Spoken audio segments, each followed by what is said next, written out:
அளவற்ற அருளாளனும் நிகரற்ற அன்புடையனுமாகிய அல்லாஹ்வினுடைய திருநாமத்தை கொண்டு ஆரம்பம் செய்கின்றேன். அவனுடைய சலாத் என்னும் கருணையும் சலாம் என்னும் ஈரேற்றமும் ஈருலகத் தலைவர் எம்பெருமானார் முஹம்மது முஸ்தபா ரசூலுல்லாஹி ஸல்லல்லாஹு அலைஹி வஸல்லம் அவர்கள் மீதும் அவர்களுடைய வாழ்க்கையை அப்படியே பின்பற்றி வாழ்ந்த சத்திய உத்தம சஹாபாக்கள் மீதும் தாபியீன்கள், தாபியீன்கள், அன்பியாக்கள், அவுலியாக்கள், ஷுஹதாக்கள், நாதாக்கள், நல்லோர்கள் என நம் அனைவர்கள் மீதும் இன்றும் இனி என்றும் நிலவட்டுமாக. ஆமீன். அல்லாஹ் ரப்புல் இஸ்ஸத் நம் அனைவருக்கும் வாழும் காலமெல்லாம் ஆரோக்கியமான முறையிலே வாழ்ந்து சிஹத்தான முறையிலே இறை வணக்கங்களை செய்து அல்லாஹுக்கு பிடித்தமான பேற்றுள்ள நல்லடியார்களாக நம்மை வல்ல ரப்புல் ஆலமீன் அவனை சந்திப்பதற்காக மறுமையிலே எழுப்புவானாக. இந்த உலகத்திலே நாங்கள் வாழும் காலமெல்லாம் நம்முடைய கைகளாலும் நம்முடைய எண்ணத்தாலும் நம்முடைய செயல்களாலும் பிறருக்கு எந்த வகையிலும் கஷ்டம் கொடுக்காதவாறு, இடைஞ்சல்கள் இல்லாதவாறு நம்முடைய வாழ்க்கையை வல்ல ரப்புல் ஆலமீன் ஆக்கி அருள் புரிவானாக. பிறருடைய எந்த சொல் செயல் அங்கீகாரமும் நமக்கு எந்த வகையிலும் பாதிக்காதவாறு வல்ல ரப்புல் ஆலமீன் அவர்களுடைய செயல்பாடுகளையும் விட்டும் நம்மை பாதுகாத்து அருள் புரிவானாக. கடுமையான நோய்வாய்ப்பட்டு புது புது நோய்களுக்கு ஆளாகி மருத்துவ செலவுகளிலிருந்தும் எல்லா விதமான முசீபத்துக்குரிய விஷயங்களை விட்டும் நம்மையும் நம் குடும்ப உறுப்பினர்களையும் வல்ல ரப்புல் ஆலமீன் பாதுகாத்து நல்லருள் பாவிப்பானாக.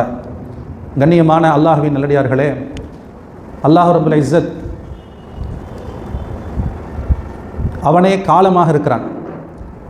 அல்லாஹ் ரப்புல் இஸ்ஸத்தை பற்றி பெருமானார் ஸல்லல்லாஹு அலைஹி வஸல்லம் அவர்கள் சொன்னார்கள், காலத்தை ஏசாதீர்கள், லா தசுப்புத் தஹர், காலத்தை திட்டாதீர்கள்.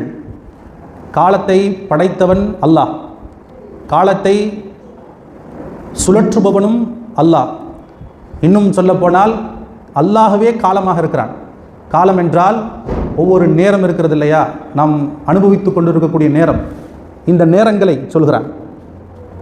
ஏனென்றால் இந்த உலகத்திலே மனிதன் பாராமுகமாக இருக்கக்கூடிய மிக முக்கியமான விடயங்களில் அருள்களில் ஒன்று நேரம். மனிதன் அவனுடைய உடலை பற்றி சிந்திப்பதே இல்லை எப்போது வரை அவனுக்கென்று அந்த உடலுக்கென்ற நோய் வரும் வரை. மனிதன் காற்றை பற்றி சிந்திப்பதே இல்லை, நாம் சுவாசிக்கக்கூடிய காற்றை பற்றி சிந்திப்பதே இல்லை எப்போது வரை அவனுக்கென அந்த சுவாச கோளாறு வருகிற வரை. மனிதன் தண்ணீரை பற்றி சிந்திப்பதே இல்லை எப்போது வரை அவனுடைய தாகத்தை அடைக்க, அந்த தாகத்தை தீர்க்க தண்ணீர் இருக்கின்ற வரை. இல்லைனா தான் தண்ணீர் இல்லைன்னா எவ்வளோ கஷ்டம். இப்படியாக மனிதன் எதை பற்றியுமே சிந்திப்பதில்லை அவனுக்கென்ற ஒன்று வருகின்ற வரை, அவனுக்கென்ற ஒரு கஷ்டம் வருகிற வரை, அவனுக்கென்ற ஒரு முசீபத்து வருகிற வரை. அதுபோல காலத்தை பற்றி சிந்திப்பதே இல்லை எதுவரை மரணம் வந்துவிடும் என்கின்ற பயம் வரும் வரை. எதுவரை? வயசானாதான் மரணம் வரும்னு சிந்தனை வரும், அப்படி தானே? வயசு ஆகிற வரைக்கும் வாலிபத்தில் இப்போதைக்கு வராது, இப்போதைக்கு நமக்கு ஒன்றும் ஆகாது, இப்போதைக்கு நமக்கு என்ன ஆக போகுதுன்ற அந்த சிந்தனை இருக்கின்ற வரை அவன் மரணத்தை பற்றி சிந்திப்பதே இல்லை. ஆஸ்பத்திரியில் கிடக்கிறார் ஐசியூவில், இன்றைக்கோ நாளைக்கோ ஒன்று ஆயிடுச்சு. ஒரு வாலிபமான பையன் ஆக்சிடென்ட்டில் ஆகிட்டார். அவரை போய் கேட்டா, நான் எந்திரிச்சு வந்துடுவேனா, நான் எப்படியாவது புடைச்சிடுவேனா, அப்போ அவருக்கு என்ன வரும்? மரணத்தினுடைய பயம் வரும். அப்போ அவர் என்ன நினைப்பார்? இன்னும் கொஞ்ச காலம் இந்த உலகத்திலே நான் வாழ வேண்டுமே என்று ஆசைப்படுவார். அப்போ அல்லாஹ்வின் தூதர் பெருமானார் ஸல்லல்லாஹு அலைஹி வஸல்லம் சொன்னாங்க, காலத்தை என்ன செய்யக்கூடாது? இந்த காலம் சரியில்லை, முன்னாடி இருந்த காலம் பொற்காலம், நாங்கள் வாழ்ந்த காலம் ஒரு அழகான காலம், எதிர்காலத்தை பற்றி இந்த காலத்தை திட்டாதீர்கள், அல்லது வரும் காலம் இதை விட மோசமாக இருக்கும் என்று வரும் காலத்தை ஏசக்கூடியவர்களாக. இப்படி காலத்தை நாம் செய்யக்கூடிய அநியாயங்களுக்கும் தீமைகளுக்கும் நாமே ஆளாகி அந்த காலத்தை ஏசுவது என்பது மார்க்கத்திலே அனுமதிக்கப்படாத ஒன்று. ஆக அல்லாஹ்வே காலமாக இருக்கிறான்.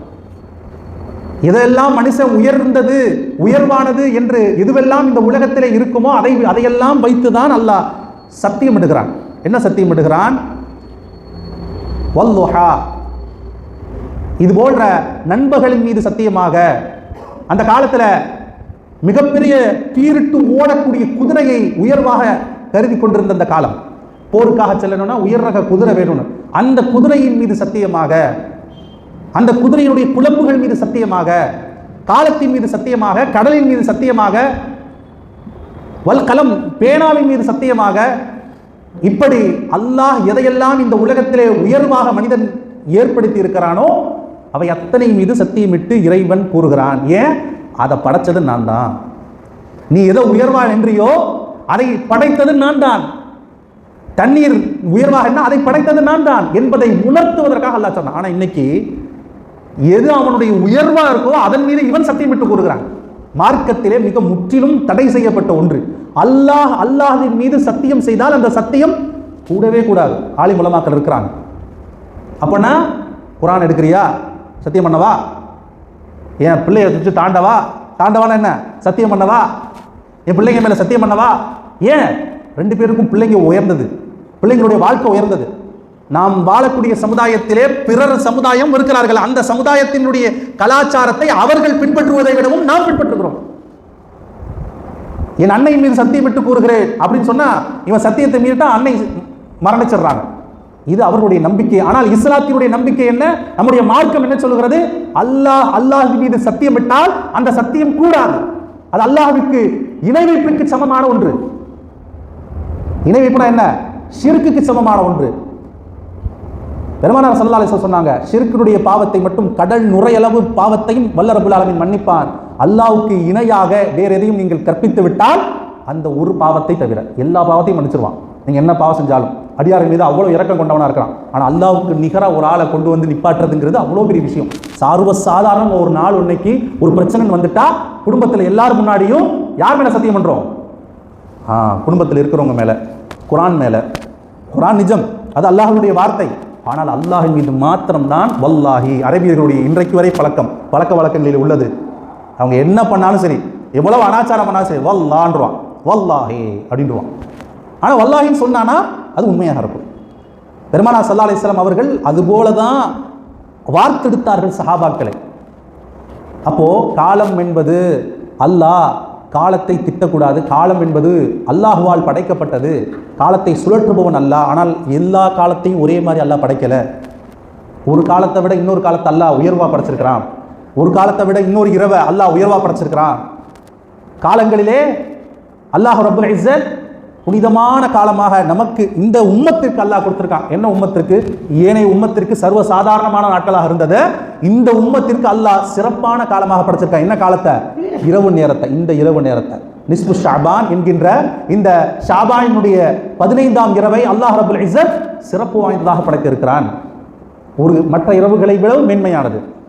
இன்னா அன்ஸல்னாஹு ஃபீ லைலத்துல் கத்ர், லைலத்துல் கத்ருடைய இரவை சிறப்பு வாய்ந்ததாக படைத்திருக்கிறான். 2 பெருநாட்களுடைய இரவை சிறப்பு வாய்ந்ததாக அல்லாஹ் படைத்திருக்கிறான். மற்ற இரவுகளை காட்டிலும் இந்த இரவுகள் எல்லாம். அதே போல ஒவ்வொரு ஜும்மாவினுடைய இரவையும் அல்லாஹ் சிறப்பு வாய்ந்ததாக படைத்திருக்கிறான். விடிந்தால் வெள்ளிக்கிழமை, வியாழன் இரவு, அந்த இரவை அல்லாஹ் சிறப்பு வாய்ந்ததாக படைத்திருக்கான். இன்னைக்கும் மலேசியா, சிங்கப்பூர் போன்ற நாடுகளில் மாலும் ஜும்மா அப்படிம்பாங்க. நம்மலாம் ஜும்மா பயான் கேட்குறோம்ல, அவங்களுக்கு ஜும்மா பயானே எப்பன்னா வியாழக்கிழமை ரவு தான். வியாழக்கிழமை ரவு எல்லாம் 50-60 கிலோமீட்டருக்கு தாண்டி இருப்பாங்க. அந்த வியாழக்கிழமை ரவு ஆயிட்டா எல்லாம் ஒன்று கூடிடுவாங்க. ஒன்று கூடி யாசின் ஓதி மூதாதையருக்கு துவா செஞ்சு அந்த பயானை கேட்டு, ஏன்னா அவங்க பயான் வந்து தமிழில் தான் கேட்பாங்க. அடுத்த நாள் எங்கே போவாங்க? மலாய்க்காரங்க பள்ளிக்கு போவாங்க ஜும்மாவுக்கு. அங்கே பயான் நடக்கும். ஆனால் தமிழ் பள்ளியை தேடி பல 100 கிலோமீட்டர் தாண்டி ஓடி வருவாங்க. என்ன காரணம்? அல்லாஹ்வின் ஸல்லல்லாஹு அலைஹி வஸல்லம் வார்த்தை. அப்போ இப்படியான ஒரு வழிமுறையை இன்றளவில் கடைபிடிக்கப்படுகிறது மாலம் ஜும்மாவுக்கு. ஆனால் நமக்கு தான் அந்த என்ன செய்யல, அதனுடைய அருமைகள் தெரியறதில்லை. இதுபோல தான் இன்றைக்கு வீடியோவை, வாட்ஸ்அப்பை திறந்தோன்னா அந்த வாட்ஸ்அப்பில் முன்னாடி உள்ள காலத்துங்களில் அப்படி கிடையாது. இன்னைக்கு சும்மா சின்ன சிறுக வீடியோஸை, பயான்களை, வஹாபியர்களுடைய பயான்களை போட்டு இந்த இரவினுடைய மகத்துவத்தை இழக்கச் செய்திருக்கிறார்கள். பராத் என்கின்றது ஒரு பித்அத். பராத் இரவு விழித்திருப்பது அல்லாஹ்வுக்கு மாற்றமான செயல் போல, அல்லாஹ்வுக்கு கோபமான செயல் போல, அடுத்த நாள் நோன்பு வைப்பதை மிகப்பெரிய ஒரு ஹராமை போல நிகராக சின்ன கிளிப்பை போட்டுட்டு உட்கார்ந்துருக்கு.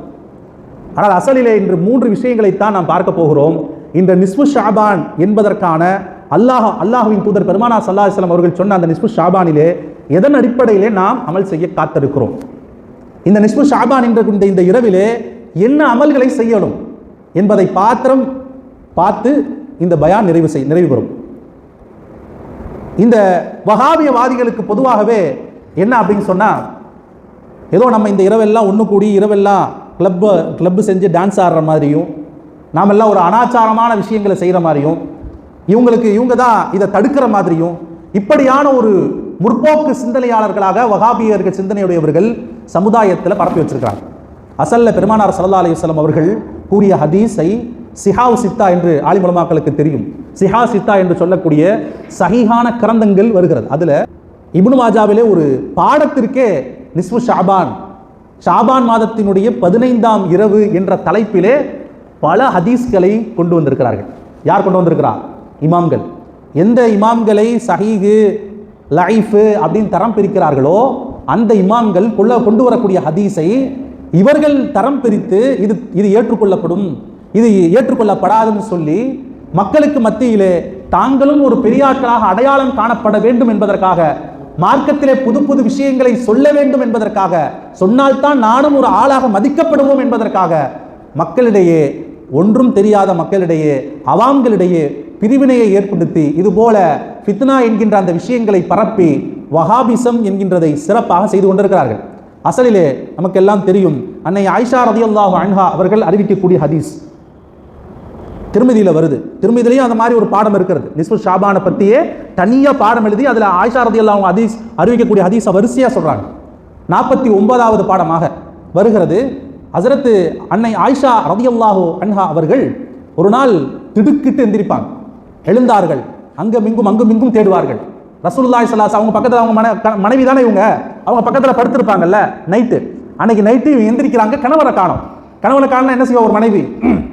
என்ன ஆச்சு, இங்கே போயிட்டாரா, என்ன ஆச்சு, அவருக்கு என்ன ஆச்சு தேடுவாங்கல்ல. அதுபோல அன்னை ஆயிஷா ரலியல்லாஹு தேடுகிறார்கள். அங்கே தேடுறாங்க, இங்கே தேடுறாங்க, வெளியே போய் தேடுறாங்க. அப்போ இறுதியாக பெருமானார் ஸல்லல்லாஹு அலைஹி வஸல்லம் அவர்களை எங்கே போய் கண்டுக்கிட்டாங்க நமக்கு தெரியும், கபர்ஸ்தான்ல, ஜன்னத்துல் பக்கீல. அங்கே போய் ரசூலுல்லாஹி ஸல்லல்லாஹு அலைஹி அவங்களை கண்டுக்கிட்டாங்க. அங்கே ரசூலுல்லாஹி ஸல்லல்லாஹு அலைஹி என்ன செஞ்சுட்டு இருந்தாங்க? கபராளிகளுக்கு துவா செய்து கொண்டிருந்தாங்க. அவருடைய முன்னோர்களான அவர்களை விட்டு சென்ற கபராளிகளுக்கு துவா செஞ்சுட்டு இருந்தாங்க. அங்கே கண்டுக்கிட்டாங்க. கண்ட உடனே பெருமானார் ஸல்லல்லாஹு அலைஹி அவங்க கேட்குறாங்க, என்ன ஆயிஷாவே, அல்லாவும் ரசூலும் உன்னை விட்டுட்டு உன்னை ஏமாத்திடுவாங்க, உன்னை விட்டுட்டு போயிடுவாங்க, நீ பயந்துட்டியான்னு கேட்குறாங்க. யார் கேட்குறா? பெருமானார் ஸல்லல்லாஹு அலைஹி கேட்குறாங்க. அப்போதான் இந்த நேரத்தில் இங்கே என்ன பண்ணுறீங்கன்னு சொல்லும்போது தான் அல்லாஹ்வின் தூதர் பெருமானார் ஸல்லல்லாஹு அலைஹி சொன்னாங்க, இது நிஸ்ஃபு ஷாபான், இது ஷாபான் மாதத்தினுடைய 15ஆம் நாள், 15வது இரவு. எந்த இரவு சொன்னாங்க? இந்த இரவு தான் அங்கே போய் துவா செஞ்சிருக்கிறாங்க. அப்போ துவா செய்ததோடு மட்டுமல்லாமல் பெருமானார் ஸல்லல்லாஹு அலைஹி மற்றொரு ஹதீஸில் வருகிறது. ஹஸரத் அலி ரலியல்லாஹு அன்ஹு அவர்கள் அறிவிக்கக்கூடிய ஹதீஸ் இப்னு மாஜால வருகிறது.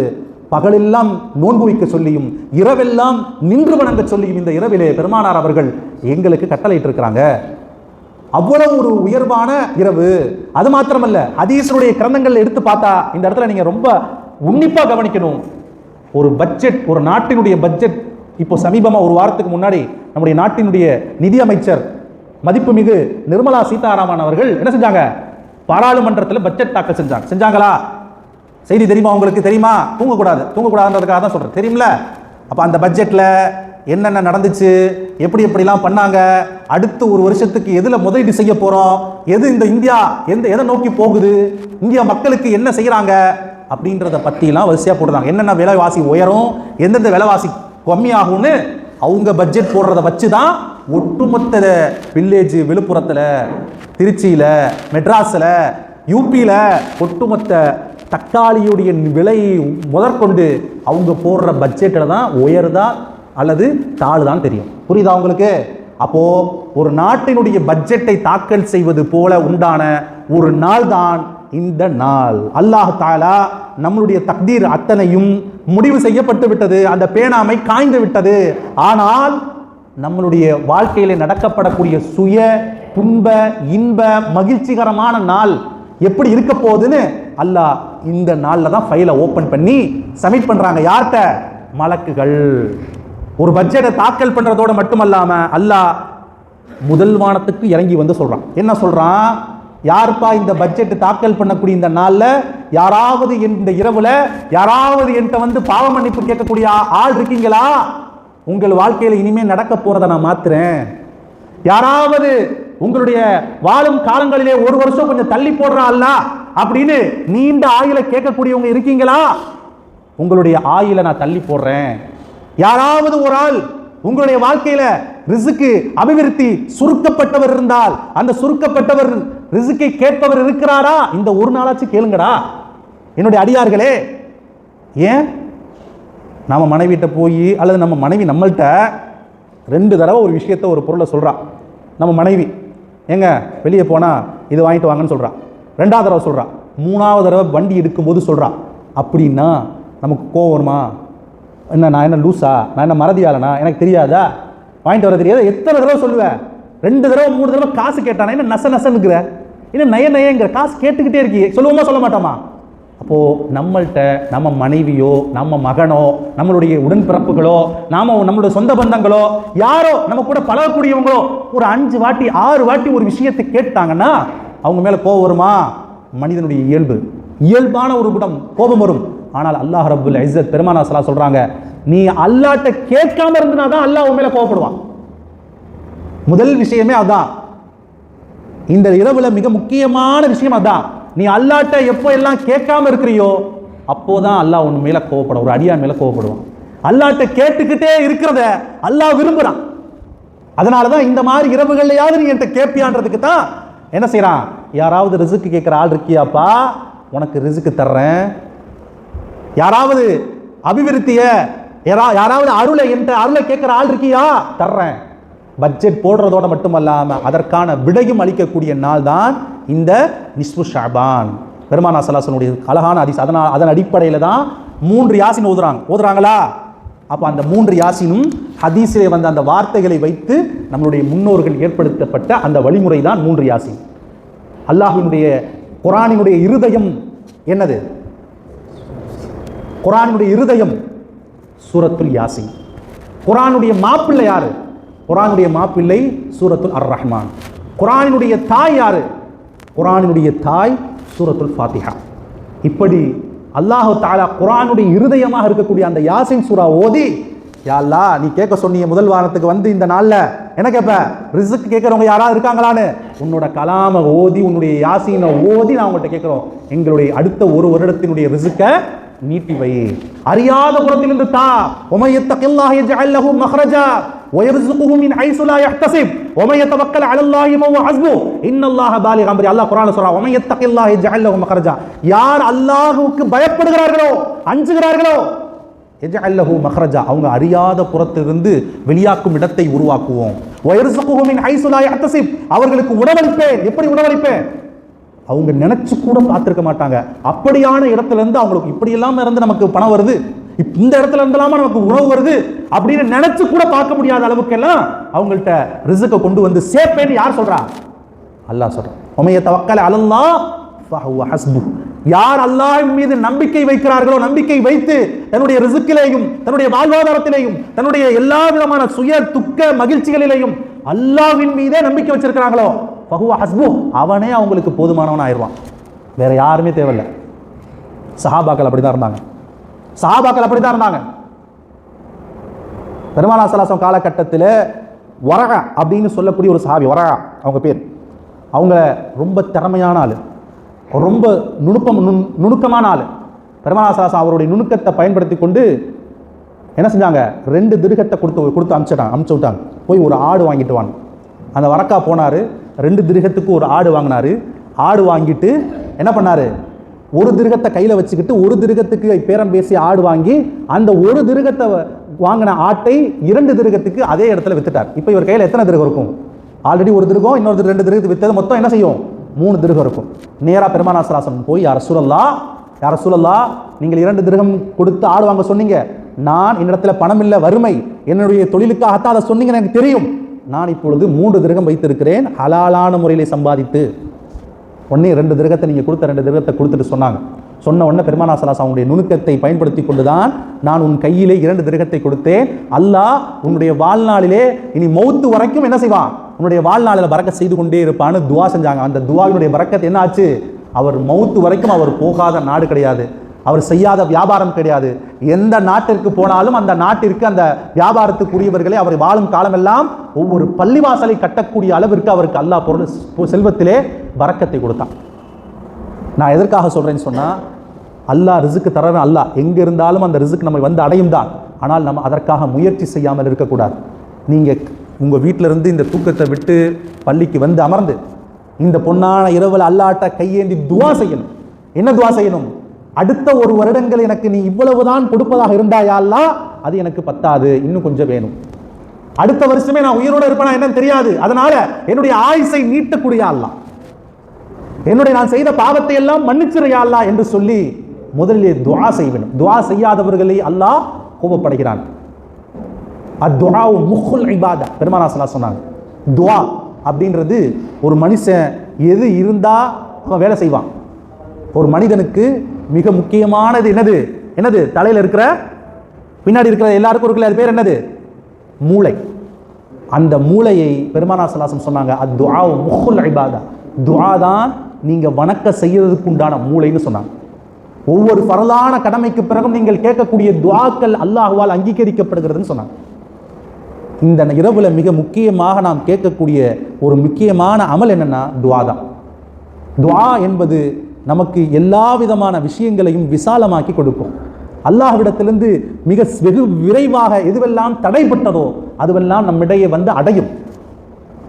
பெருமானார் ஸல்லல்லாஹு அலைஹி வஸல்லம் அவங்களுடைய காலகட்டத்தில் ஹஸரத் அபூபக்கர் சித்திக் ரலியல்லாஹு அன்ஹு அவர்கள் ரெண்டு விஷயம் ரசூலுல்லாஹி ஸல்லல்லாஹு அலைஹி வஸல்லம் அவர்களுடைய மரண தருவாயில் நாயகம் அவர்கள் சொன்னதை சொல்கிறாங்க. அதில் ஒரு விஷயம் என்ன அப்படின்னு சொன்னால், நாம் ரிசுக்கை தேடி போகணும், உழைக்கணும். நம்மளை தேடி அல்லாஹ் ரிசுக்கை என்ன செய்ய மாட்டான், கொடுக்க மாட்டான். ஆனால் நம்முடைய தக்தீரில் என்ன இருக்குதோ அந்த ரிசுக்கு நம்மை வந்து கட்டாயமாக அடையும் அப்படின்னு சொன்னாங்க. முன்பொரு காலத்தில் ஒரு மனிதன் இருந்தான். அவன் கிணத்துல விழுந்து, அந்த கிணத்துல விழுந்த மனிதனை என்ன பண்ணாங்கன்னா, மக்கள் ஏதோ உள்ளே இறங்கி காப்பாற்றி கயிறில் பிடிச்சி இழுத்து அவனை வந்து மேலே ஏற்றிட்டாங்க. அந்த மனிதனை அவனை தவறி விழுந்துட்டான், செத்துப்போ மௌத்தாத அந்த கிணத்துக்குள்ளே போனவங்க நிறைய பேர் மௌத்தா இருக்கிறாங்க. இவன் என்ன பண்ணிட்டான், ஏதோ கையில் கல்லை பிடிச்சி இருந்தான், அவனை மேலே தூக்கிட்டாங்க. மேலே தூக்கி படுக்க வச்சு அமுக்குனாங்க. அவன் வாயிலேருந்து தண்ணி வந்துருச்சு, முழிச்சிட்டான். அப்பா உனக்கு ஆயுசு கெட்டிடா, முழிச்சிட்டேன் அப்படின்ட்டு பால் கொடுத்தாங்க. கொஞ்சம் பாலை குடித்தான். பாலை குடிச்சிட்டு திரும்ப கேட்டாங்க, எப்படி தான் அதுக்குள்ளே போய் விழுந்த அப்படின்னு கேட்டாங்க. இவன் என்ன பண்ணான், திரும்ப கிணத்துக்கு பின்னாடியே போய் இப்படி நின்னா அப்படியே விழுந்துட்டான். விழுந்தா இந்த தவிர தூக்குனாங்க, மையத்தா தூக்குனாங்க, மௌத்தா போயிட்டான். அப்போ இதுலேருந்து நமக்கு என்ன தெரியுதுன்னா, ஒரே ஒரு கிளாஸ் பால் அவனை சென்று மௌத்துக்கு முன்னாடி அடையணும்னு இருந்திருக்கு. அதனால் அவனை அல்லாஹ் அவனுடைய மௌத்தை தள்ளி போட செஞ்சான். அந்த கிளாஸை குடிச்சு இப்போ உனக்கு மௌத்து வந்துச்சு, நீ விழுந்துட்டான். எந்த கிணத்துக்குள்ள விழுந்தா மௌத்தோ அந்த கிணத்துல விழுந்து மௌத்தாகலை. அந்த கிணத்துல விழுந்து எந்திரிச்சு பாலை குடிச்சு திரும்ப மௌத்தாகிட்டான். சொல்லி காட்டுறேன்னு போய் விழுந்துட்டான். இதுதான் மனிதனுடைய வாழ்க்கை. ஹஸரத் மூசா அலைஹிஸ்ஸலாம் அவங்க துர்சினா மலைக்கு போனாங்க. துர்சினா மலையில் போய் அமர்ந்து நின்று பார்த்தாங்க, உட்காந்து பார்த்தாங்க, நடந்து பார்த்தாங்க. ஒரு கட்டம் மேலே கால் வலிக்க ஆரம்பிச்சிருச்சு, லைட்டாக படுத்துக்கிட்டாங்க. படுத்தா அவங்க எப்போவுமே போன உடனே துர்சினா மலைக்கு போன உடனே அல்லாஹ் பேசிடுவான். ஆனால் அந்த நாளில் அல்லாஹ்வுடைய பேச்சு சத்தம், அசரீதி சத்தம் கேட்கவே இல்லை. அப்போ இறுதியாக என்ன பண்ணாங்க, மூசா அலைஹிஸ்ஸலாம் அவங்க சும்மா அப்படியே டயர்டாகி ரெண்டு கையை வச்சு இப்படி கிளறிக்கிட்டு இருந்தாங்க. அப்போ ஒரே ஒரு பருக்கை, கோதுமையினுடைய பருக்கை அவருடைய கைகளிலே தென்பட்டது. அதை எடுத்துட்டு ஏதோ ஒரு நினைப்பில் வாயில போட்டாங்க. வாயில போட்ட உடனே இப்போ அசரீதி சத்தம் அல்லாஹ்விடத்திலிருந்து வருது, ஓ மூசாவே, உங்களுக்கான ரிஸ்க் உங்களை வந்து அடைந்து விட்டது, நீங்கள் வந்ததுக்கான நோக்கம் நிறைவேறிடுச்சு, நீங்கள் என்ன செய்யலாம், போகலாம் அப்படின்னு வந்துருச்சு. நீங்கள் போகலாம். யாரா இந்த ஒரு பருக்கைக்கா என்னை இவ்வளோ நேரம் காக்க வச்ச அப்படின்னா, ஒரு மனிதனுடைய ரிசுக்கும் பருக்கையும் ஒரு மனிதனுடைய மௌத்தும் அவனை எங்கு வேணாலும் கொண்டு செல்லும்.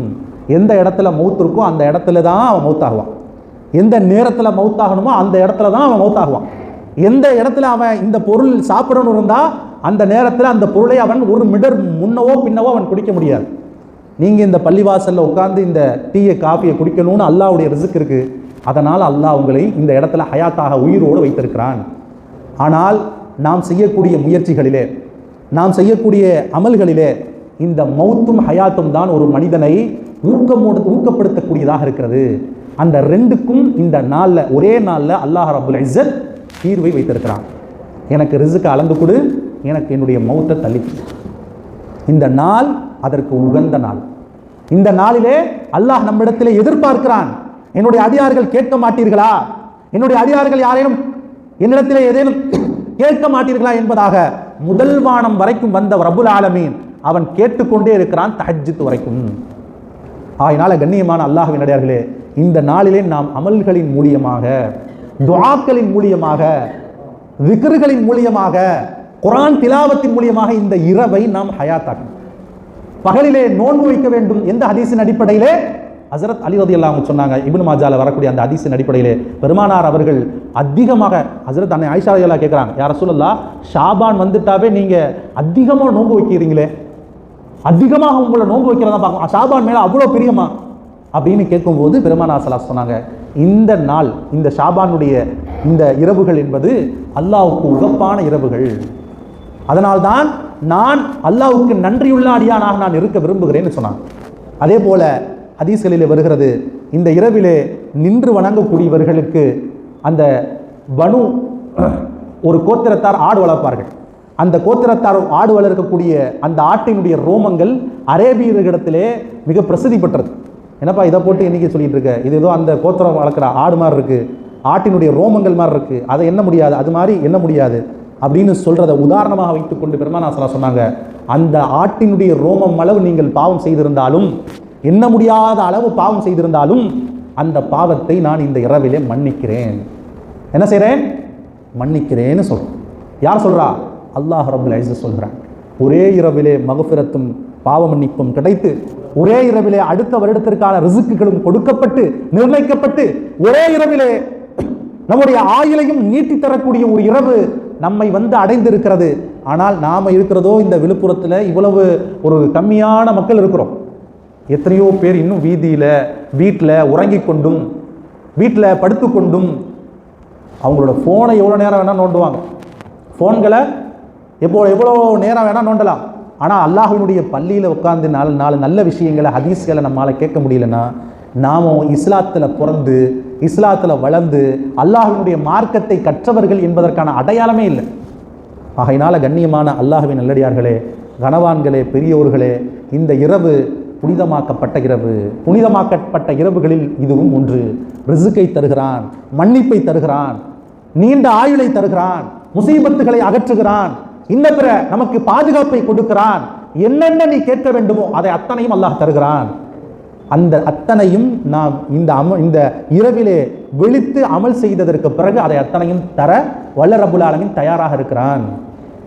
எவ்வளவுதான் வஹாபியர்கள் இந்த இரவுகளை பற்றியெல்லாம் நிறைய வீடியோ கிளிப்புகள் போட்டு மக்களை வழிகேடு செய்தாலும் பரவாயில்ல. ஆனால் ஒரு சில மனிதர்கள் இருக்கிறாங்க, ஏதோ பட்ஜெட்டுங்கிறாங்க, ஏதோ ஒரு வருஷத்தினுடைய பாவங்கள் மன்னிக்கப்படுதுங்கிறாங்க, ரிஸ்க்கு கொடுக்கப்படுதுங்கிறாங்க. அப்பயும் மனிதனுடைய உள்ளத்தில் ஒரு நப்பாசை, அப்படியே ஒரு ஓரத்தில் வந்து நம்ம முடிச்சுதான் இருக்க போகிறோம், பள்ளிவாசல் வந்து உட்காந்துருவோமே அப்படின்னு இப்படியாக வந்து அமர்ந்திருந்தாலும், திக்ரோட சபைகளை பற்றி பெருமானார் ஸல்லல்லாஹு அலைஹி சொன்னது போல, திக்ரோட சபைகளில் யாரெல்லாம் உட்கார்ந்துருக்கிறாங்களோ அவங்களுடைய அல்லாஹ்வை தவாப் செய்வது போல இந்த திக்ரு இருக்கக்கூடிய சபைகளை மலக்குகள் தவாப் செய்து சூழ்ந்து அல்லாஹ்வை கொண்டு செல்கிறார்கள் என்பது போல, அந்த திக்ருடைய சபைகளில் சாப்பிட வந்தவங்களுடைய பாவங்களும் மன்னிக்கப்படுகிறது போல, இந்த மனிதர்களுடைய பாவங்களும் இந்த மனிதர்களுடைய நாட்டங்களையும் அல்லாஹ் ஏற்றுக்கொள்கிறான். ஆகையினால கண்ணியமான அல்லாஹ்வின் நல்லடியார்களே, கனவான்களே, பெரியோர்களே, இந்த நிஸ்ஃபு ஷாபான் என்பது இரவுகளிலே நாம் நின்று அமல் செய்து எந்த விதமான அனாச்சாரங்களிலும் ஈடுபடாமல் அல்லாஹ்விடத்திலே இந்த 3 விஷயங்களை வலியுறுத்தி கேட்போம். நாளை பகலிலே நாம் நோன்பு வைப்போம். இன்ஷா அல்லாஹ் ரப்புல் இஸ்ஸத் எதிர்வரக்கூடிய ரமலான்களிலேயும் முழுமையாக நோன்பு வைத்து நம்முடைய காலங்களை அல்லாஹ்வினுடைய இபாதத்திலே கழிக்கக்கூடிய பெரும் பாக்கியத்தை வல்ல ரப்புல் ஆலமீன் நசீபாக்குவானாக. இந்த உலகத்திலே நாம் வாழும் காலமெல்லாம் இறைவனுக்கு கட்டுப்பட்ட நல்லடியார்களாக நம்மை அல்லாஹ் ரப்புல் இஸ்ஸத் ஆக்கி அருள் புரிவானாக. பிறருக்கு கொடுத்து வாழக்கூடிய பண்போடு, அந்த கொடுத்து வாழ்வதற்கான தகுதியோடு நம்முடைய கைகளிலும் பரக்கத்தையும் அருளையும் வல்ல ரப்புல் ஆலமீன் தந்தர் புரிவானாக. பெருமானார் ஸல்லல்லாஹு அலைஹி வஸல்லம் அவர்கள் சொன்னது போல, வாங்குகிற கையை விட கொடுக்கிற கை சிறந்தது என்று சொன்னார்களே, அதுபோல நம்மையும் கொடுக்கிற கைகளாக ஆக்கி அருள் புரிவானாக. எல்லா விதமான முசீபத்துகளை விட்டும், பலாக்களை விட்டும், கஷ்டங்களை விட்டும், துன்பங்களை விட்டும், துயரங்களை விட்டும், மனக்கசப்புகளை விட்டும், திடீர் ஆபத்துகளை விட்டும், திடீர் மரணங்களை விட்டும், கொரோனா போன்ற வைரஸுகளை விட்டும், கிருமிகளை விட்டும், சிஹரு சூனியங்களை விட்டும், எல்லா விதமான சண்டை சச்சரவுகளை விட்டும் நம் அனைவரையும் வல்ல ரப்புல் ஆலமீன் பாதுகாத்து அருள் புரிவானாக. இந்த உலகத்திலே அல்லாஹ் எதை நாடுகிறானோ அதை தவிர நமக்கு எதுவும் நடக்காது என்கின்ற நிலையான எண்ணத்தோடு உறுதியான ஈமான்தாரிகளாக மரணிக்கக்கூடிய சமயத்திலே நாம் அந்த உறுதியோடு லா இலாஹ இல்லல்லாஹ் முஹம்மது ரசூலுல்லாஹ் என்ற கலிமாவை மொழியும் பெரும் நசீபை நம் அனைவருக்கும் தந்தர் புரிவானாக. நம்முடைய கபரினுடைய வேதனைகளை அல்லாஹ் அகற்றி கபரை சூனத்தினுடைய பூஞ்சோலைகளாக ஆக்குவானாக. நாளை மறுமையிலே நம் அனைவரையும் இந்த அல்லாஹ்வினுடைய மாளிகையான இந்த பள்ளிவாசலிலே ஒன்று கூட்டி இருப்பது போல் நாளை மறுமையிலும் வல்ல ரப்பல் ஆலமீன் ஜன்னத்துல் ஃபிர்தௌஸிலே நம் அனைவரையும் ஒன்று கூட்டி அருள் செய்வானாக. அல்லாஹ்வின் தூதர் பெருமானார் ஸல்லல்லாஹு அலைஹி வஸல்லம் அவர்கள் எந்த நலவுகளை நம்மிடம் கேட்டார்களோ அந்த நலவுகளை நிரப்பமாக தந்தர் புரிவானாக. எந்த ஷர்ரை விட்டு தீங்கை விட்டு நம் அனைவருக்கும் பாதுகாப்பு தேடினார்களோ அந்த ஷர்களை விட்டு நம் அனைவரையும் பாதுகாத்து அருள் புரிவானாக. இந்த முழுமையான இரவுகளில் நாம் கேட்கக்கூடிய நம் உள்ளங்களிலே குடிகொண்டிருக்கக்கூடிய அத்துணை தேவைகளையும் அல்லாஹ் அறிந்தவனாக இருக்கிறான். அதை அத்தனையும் அல்லாஹ் கபூல் செய்வானாக. ஹலாலான சம்பாத்தியத்தை கொடுத்து ஹராமை விட்டும் அல்லாஹ் நம்ம அனைவரையும் பாதுகாப்பானாக. ஹராமான வழியிலே செல்வதை விட்டும் ஹராமை சம்பாதிப்பதை விட்டும் ஹராமை விட்டு தூரமாக்கி நம்மையும் நம் பிள்ளைகளையும் அல்லாஹ் ரப்புல் இஸ்ஸத் நேரான பாதையிலே ஆக்குவானாக. ஆமீன்.